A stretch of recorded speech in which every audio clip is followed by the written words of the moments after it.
കുട്ടികൾ വീട്ടിലിരിക്കുന്ന ദിവസമാണല്ലോ നമ്മൾ ബിരിയാണി ഉണ്ടാക്കാൻ ഏറ്റവും കൂടുതൽ മെനക്കെടുക. നിങ്ങളും അങ്ങനെ തന്നെയാണ് പ്രതീക്ഷിക്കുന്നു. അപ്പം നമ്മുടെ ബിരിയാണിക്ക് വേണ്ട സാധനങ്ങളെല്ലാം ഇവിടെ റെഡിയാക്കി വെച്ചിട്ടുണ്ട്. അപ്പൊ അതൊന്ന് കാണിച്ചു തരാം എന്ന് വിചാരിച്ചിട്ടാണ് ഞാനിത് എടുത്തിരിക്കുന്നത്. ഇത് ബിരിയാണി 1 കിലോ ചിക്കനും 1 കിലോ അരിയുമാണ് എടുത്തിരിക്കുന്നത്. പിന്നെ അതിനകത്ത് ഇറച്ചി മിച്ചം വന്നിരിക്കുന്നത് നമുക്ക് ഗ്രേവി ഉണ്ടാക്കാനായിട്ട്. ആ ചില്ലി വറക്കാൻ വെക്കണില്ല, കാരണം എല്ലാം കൂടെ എണ്ണമയം ആക്കണ്ട എന്ന് വിചാരിച്ചിട്ടാണ്. പിന്നെ തൈര്, ഉപ്പ്, മുളക് പൊടി, ഗരം മസാലപ്പൊടി, മഞ്ഞപ്പൊടി, നെയ്യ്. ഞാൻ മിൽമയുടെ നെയ്യാണ് കേട്ടോ എടുത്തിരിക്കണേ. പിന്നെ ജാതിപത്രി, ഇല, ജീരകം, പെരിഞ്ജീരകം, പട്ട, ഗ്രാമ്പൂ, ഏലക്ക, കുരുമുളക്, വറമുളക്. അങ്ങനെ നമ്മൾ സുട ബിരിയാണി നമ്മൾ സ്റ്റാർട്ട് ചെയ്യണം. ആദ്യം തന്നെ നമ്മൾ വെളുത്തുള്ളിയും ഇഞ്ചിയും നമുക്ക് പേസ്റ്റ് ചെയ്ത് വെക്കാം. അതിൻ്റെ കൂടെ കുറച്ച് ചെറിയുള്ളിയും പച്ചമുളകും കൂടെ ചേർക്കുമ്പോൾ കുറച്ചും കൂടെ ടേസ്റ്റ് കൂടും നമ്മുടെ ബിരിയാണിക്ക്. നമ്മളങ്ങനെ അരച്ചെടുത്തിട്ട് വന്നിട്ടുണ്ട്. പിന്നെ ചിക്കൻ നമുക്ക് ഒന്ന് മിക്സ് ചെയ്ത് വെക്കാനുണ്ട്, മസാലയൊക്കെ പുരട്ടി. ആദ്യം തന്നെ കുറച്ച് മുളക് പൊടി ഇടുക. പിന്നെ നമ്മൾ കുറച്ച് ബിരിയാണി മസാലയും കൂടെ ആദ്യം ഇട്ട് കൊടുക്കുന്നുണ്ട്. പിന്നെ മഞ്ഞൾപ്പൊടി ഇട്ട് കൊടുക്കുന്നുണ്ട്. പിന്നെ ഉപ്പ്. അത് കഴിഞ്ഞ് കുറച്ച് തൈരും കുറച്ച് ചെറുനാരങ്ങ നീരും കൂടെ നമ്മൾ ഇതിനകത്ത് വെച്ച് മിക്സ് ചെയ്ത് വെക്കും. ഇത് നമ്മൾ ബിരിയാണി റൈസിനകത്ത് ഇടുന്ന ചിക്കനാണ്. എന്താണെന്ന് ചോദിച്ചു കഴിഞ്ഞാൽ നമ്മൾ അല്ലാതെ കളറൊന്നും ആഡ് ചെയ്യേണ്ട കാര്യമില്ല. ഇത് മിക്സ് ചെയ്ത് വെക്കുമ്പോൾ ചിക്കനിൽ ആ ടൈമിൽ തന്നെ നമ്മൾ റൈസും നമ്മളിട്ട് മിക്സ് ചെയ്ത് എല്ലാം കുക്ക് ചെയ്ത് വരുന്ന ടൈമിൽ ഇത് റെഡിയാവും.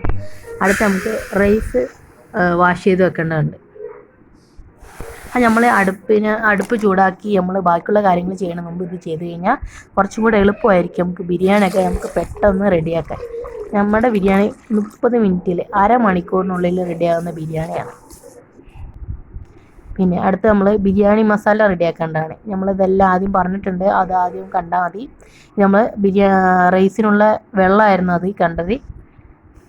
ഇനി ഇതൊക്കെ ഒന്ന് ചൂടാക്കിയെടുക്കുക, ഓയിലൊന്നും ഒഴിക്കണ്ട. ഇതാണ് അതിൻ്റെ മസാലയുടെ സാധനങ്ങളൊക്കെ.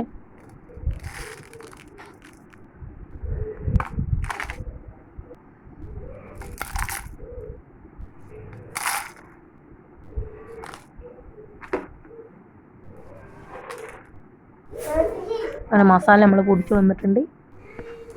നമ്മൾ അടുപ്പ് കത്തിച്ച് നമ്മൾ പാത്രം വെച്ചിട്ടുണ്ട്. മിൽമയുടെ നെയ്യാണ് നമ്മൾ എടുക്കുന്നത്, യൂസ് ചെയ്യുന്നത്. നെയ്യും ഓയിലും നമ്മൾ യൂസ് ചെയ്യുന്നുണ്ട്. ആവശ്യത്തിന് ഓയിൽ ഒഴിക്കുക. അതിപ്പോൾ അവരുടെ ഇഷ്ടം പോലെ, ഓയിൽ കൂടുതൽ വേണമെങ്കിൽ അവർക്ക് ഒഴിക്കാം, കുറവ് വേണമെങ്കിൽ അങ്ങനെ ഒഴിക്കാം.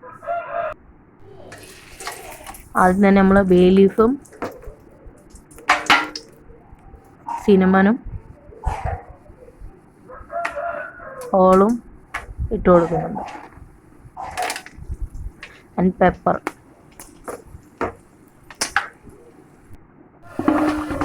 അതൊന്ന് ചൂടായി വരുമ്പോൾ തന്നെ നമ്മൾ ഓണിയൻ ഇട്ട് കൊടുക്കുന്നുണ്ട്. ഓണിയൻ നന്നായി ഫ്രൈ ആയി വരണം. അത് ഈ ഗോൾഡൻ കളറിൽ നമ്മൾ വരുത്തണം. അതാണ് ബിരിയാണിയുടെ മെയിൻ ഹൈലൈറ്റ്. അതിനുശേഷം ഇഞ്ചി വെളുത്തുള്ളി പേസ്റ്റ് നമ്മൾ അരച്ച് വെക്കുന്നത് ആഡ് ചെയ്യാം. അത് ആവശ്യത്തിന് ആഡ് ചെയ്യാം. പിന്നെ അത് മിക്സ് ചെയ്ത് തരുമ്പോൾ കുറച്ച് പച്ചമുളകും ടൊമാറ്റോ ഒക്കെ ഇട്ട് മിക്സ് ചെയ്യുക. അതിനുശേഷം മിൻറ്റ് നമ്മൾ റെഡിയാക്കി വെച്ചിട്ടുണ്ട്, അത് ഇട്ട് കൊടുക്കുക. മിൻറ്റാണ് മെയിനായിട്ട് ഹൈലൈറ്റ് അതിൻ്റെ. അതിൻ്റെ നമ്മൾ മല്ലിയില ഇട്ട് കൊടുക്കുന്നുണ്ട്. അത് കഴിഞ്ഞ് ബിരിയാണി മസാല, മുളക് പൊടി, മഞ്ഞൾപ്പൊടി, ഉപ്പൊക്കെ ഇട്ട് നമ്മളൊന്ന് മിക്സ് ചെയ്ത് കൊടുക്കുന്നുണ്ട്. അത് ആ പച്ചമണമൊക്കെ പോയി റെഡിയാകുമ്പോൾ നമ്മൾ ചിക്കൻ ഇട്ട് കൊടുക്കും. നമ്മൾ കുറച്ച് മുമ്പ് മാരിനേറ്റ് ചെയ്ത് വെച്ചില്ലേ, ആ ചിക്കനാണ് നമ്മൾ അതിനകത്ത് യൂസ് ചെയ്തത്. പിന്നെ അതൊന്ന് ബോയിലായി വരുന്ന സമയത്ത് ചിക്കനൊക്കെ നന്നായി കുക്കായി ബോയിലായി വരുന്ന സമയത്ത് നമ്മൾ കഴുകി വെച്ച റൈസ് നമ്മൾ ഇട്ട് കൊടുക്കും. നന്നായി കുക്കായിട്ടുണ്ട് ചിക്കൻ. ബിരിയാണി ഉണ്ടാക്കുമ്പോൾ തന്നെ നമ്മളെല്ലാ സാധനവും റെഡിയാക്കി വെക്കുക. നമ്മളങ്ങനെ റൈസ് ഇട്ട് കൊടുത്ത് നന്നായി ഒന്ന് മിക്സ് ചെയ്ത് വെച്ചിട്ട് അത് നന്നായി തിളച്ച് വരുന്ന സമയത്ത് നമ്മൾ അടച്ച് വെച്ച് എടുത്തു കഴിഞ്ഞാൽ നമ്മുടെ ബിരിയാണി റെഡി. ദമ്മിടുക, അതാണ് നമ്മുടെ പാലക്കാട് മെയിൻ അല്ലേ, റാവത്തർ ബിരിയാണി.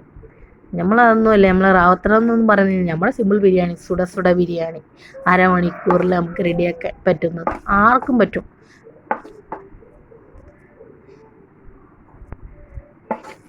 ഞാൻ ബിരിയാണി മാങ്ങാച്ചാറുണ്ട്, ചിക്കൻ ചുക്ക, ബിരിയാണി, സാലറ്റ്, മുട്ട, അങ്ങനെ നമ്മുടെ അടിപൊളി ബിരിയാണി ഇവിടെ റെഡി ആയിട്ടുണ്ട്. നമ്മുടെ കുഞ്ഞു മൂപ്പന്മാർക്കൊക്കെ കൊടുക്കാൻ പോവാ കേട്ടോ. ഇതാ കണ്ടോ. അപ്പം എല്ലാവരും കഴിക്കാൻ പോയോ. ഓരോ പീസ് ചിക്കനും തരാം, ചോറ് ഇഷ്ടം പോലെ തരാം. അപ്പം വീണ്ടും ഒരു അടിപൊളി വീഡിയോ ആയിട്ട് കാണുമ്പോൾ ബൈ ബൈ.